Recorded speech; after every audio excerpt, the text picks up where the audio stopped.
LSK and a road safety expert have sued the government of Kenya and 5 others over a 7.8 billion shilling contract opaquely awarded to a foreign firm without competitive bidding or public participation for the installation of 25 smart traffic cameras in Nairobi. In a petition filed before the High Court, LSK and Gerald Anyega Osiemo, both first and second petitioners in the suit respectively, want the contract awarded to Samsung of South Korea suspended forthwith. Others sued include Road and Transport CS Davis Chirchir, the Speaker of the National Assembly Moses Wetangula, the Secretary to the Cabinet Mercy Wanjau, Prime Cabinet Secretary Musalia Mudavadi, and Inspector General of National Police Service Douglas Kanja. LSK, in its case, filed under urgency claimed the 25 cameras meant to be installed in Nairobi were procured illegally as there was no competitive bidding or public participation. LSK's lawyer Frank Oriku said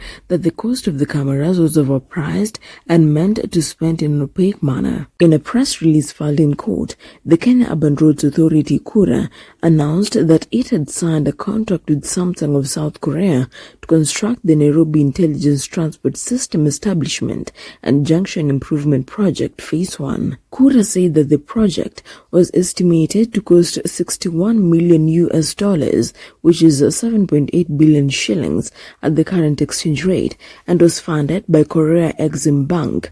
According to the agency, the cameras, sensors and traffic lights would be installed to monitor traffic flow, and the project would be completed by February 2027. Oriku argued, quote-unquote, the ongoing implementation of the project imposes an immediate and unjustified financial burden on the taxpayers and risks misuse of public resources in contravention of the Public Finance Management Act and the Public Procurement and Asset Disposal Act, end of quote. Oriku told High Court Judge Chacha Mwita that LSK and Osiemo had asked the ministry to disclose details about the deal, but its letters went unanswered. He asserted that taxpayers' money should be used prudently and transparently. Added, quote-unquote, the urgency of this matter is further heightened by the impending expenditure of funds already earmarked for the procurement, which, if not restrained, will render any subsequent judicial intervention ineffective. The interest of justice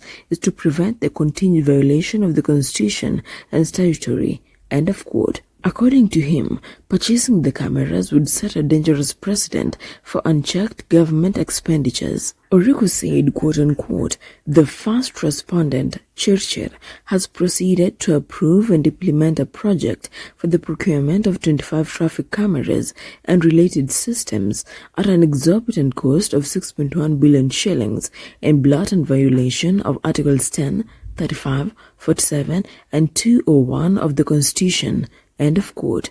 LSK CEO Florence Muturi, in a supporting affidavit, said that the approval and subsequent procurement violated good governance, transparency, and accountability.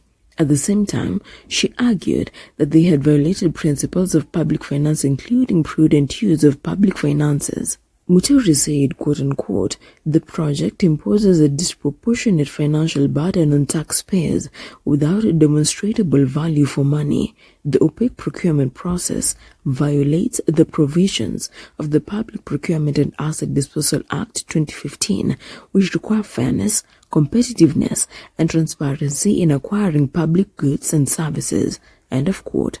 According to her, several stakeholders had in December last year pinpointed the project as too expensive for taxpayers. She said that despite this, the user ministry never gave a justification for the project. She asserted that the camera's cost was way too lopsided to the intended benefit of monitoring traffic in the capital city. The LSK CEO said, quote-unquote, the exorbitant cost of 6.1 billion shillings is disproportionate to the anticipated cost benefits of the project, given that the alternative measures such as deploying police officers to manage traffic at the targeted junctions will be far more cost-effective and efficient, end of quote.